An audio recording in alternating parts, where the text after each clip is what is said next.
If you don't know where you're going in your business, then any road will take you there. But what if you had a compass to guide you on your journey? Today, we're going to give you just that. Let's go. I don't know what comes next, but I couldn't care less. I refuse to feel stressed. There's no fear in my chest. Hear the boom of my steps. Walk away from the pain I've been through. This feeling I'm feeling is brand new. This is the moment I break through.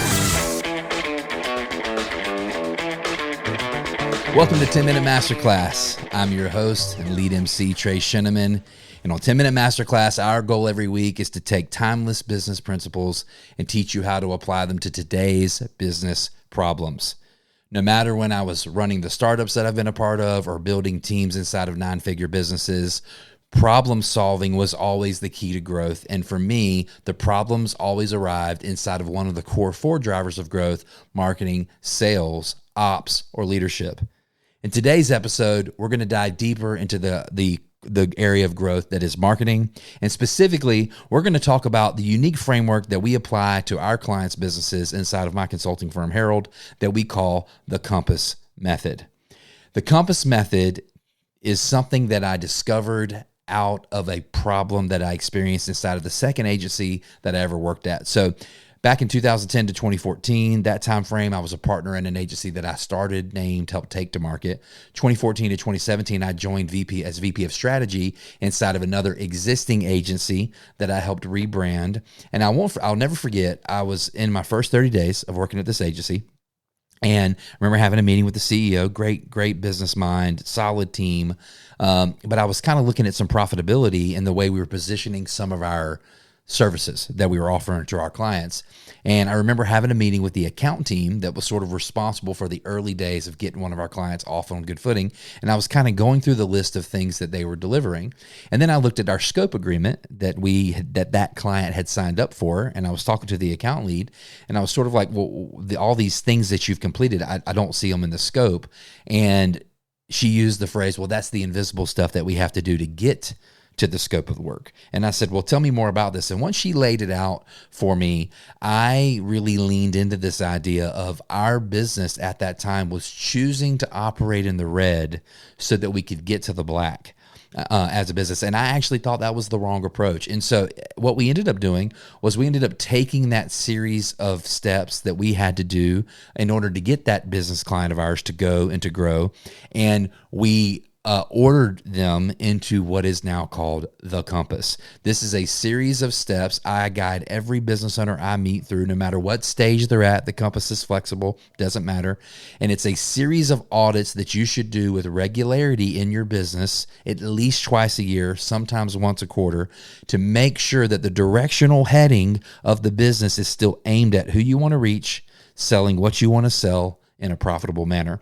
And so from the genesis of that 2015, 2016, 2017 relationship at that agency now till here it is, fast forward to 2025, I've done 100 of these compasses now over the years, and it has never failed to show, particularly within the marketing discipline, a brand exactly what their directional heading needs to be for the business right now to grow. So my goal in this episode is to really walk you through the 7 parts of the Compass Method in a pretty quick touch on it and jump off sort of a manner. And then we're going to circle back in future episodes of 10-Minute Masterclass and actually do a full 10-minute deep dive on each of the 7 steps of the compass. So with that being said, let's jump in. The first part of the compass, the C in the word compass, is the competitive set analysis.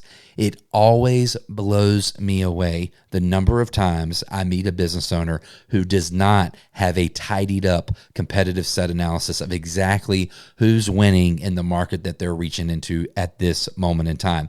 It's also quite profound the number of businesses that are 3, 4, 5 years in and they haven't updated their competitive set analysis since back when they started. So a competitive set analysis is really just a line in the sand, a today snapshot on where you stand compared to your competitors.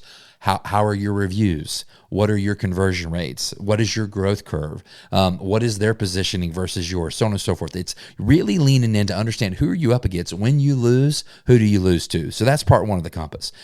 Part two of the compass is an online and offer map or an online experience and offer map. Essentially, most of the businesses we work with that we apply this methodology to have a really strong digital presence that they're trying to grow. And what this step of the compass is designed to do is to really map out and find the dead ends inside of that experience where people end up using your website or using your social media or following your ads inside of what we would refer to as your funnel. And they end up somewhere that they didn't expect to, or you didn't expect them to, and really figuring out where those holes are in the funnel. A lot of times I end up telling business owners, you thought you had built a funnel, but you really built a colander. And there's all these spots inside of your experience where people just aren't having a good one. And if they're not going to have a good experience online, it's going to be really hard for them to hire you. So that's step 2 of the process. Are you ready for predictable growth in your business? Then I encourage you to check out the Compass Method. It's the unique framework we use for businesses to help them grow to $10 million and beyond. If you're interested in finding out more, shoot me an email at trey@weareherald.co.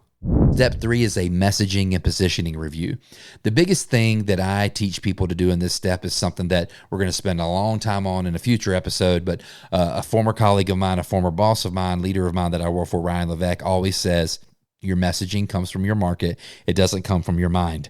And so many business owners have just run off and started writing their sales pages, writing their landing pages, writing their emails without actually having surveyed the market to figure out exactly which words are going to work. So the messaging and positioning review is us really leaning in with business to say, how should you be talking about your product, your offer, and the benefits that it creates in today's world in light of your online experience and in light of your competitive set, okay? The P in the word compass is a personnel review. This is when we really go through the exercise of right people, right seats on the bus. Who in your camp needs to be there? Who are you missing on the team to achieve the vision that you have for your business? Who might need to be coached up on the team as far as the marketing discipline goes? So this step of the process is really designed to give the owner of the business a snapshot about the marketing function and where the team gaps might be.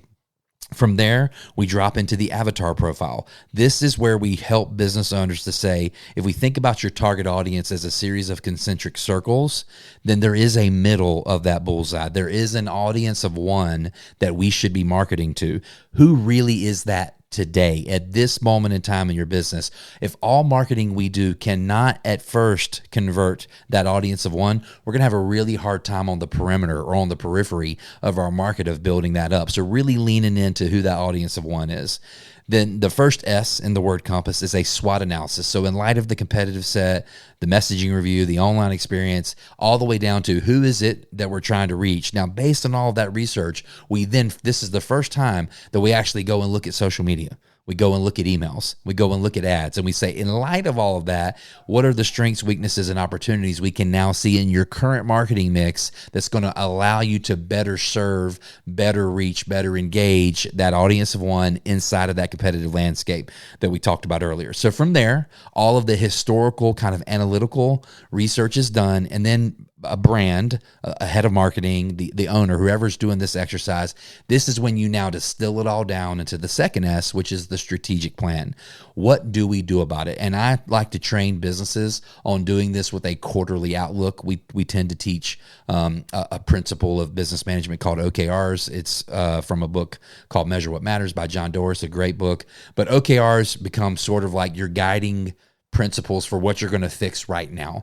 And so the whole point of the strategic plan is to say what 1 or 2 or 3 things matter most from all of this research that we did to make our new directional heading that we want to pick for our business a reality for us. And our yeses become our yeses and our nos become our nos. And we really now lean in and start to resource that.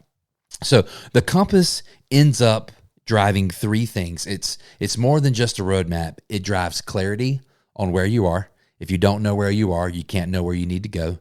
It drives alignment on exactly what's holding you back from going where you need to go and how to fix it. And then it gives direction. So clarity, alignment, and direction. So in some ways, it's kind of like a CAD, a drawing for your business, the output that comes with it. So Again, in future episodes, we're going to go deeper into each one of those areas of the compass because I really do believe this is the greatest deployment of resources you can do inside of the marketing function to find the problems that are holding you back from growth inside of your marketing.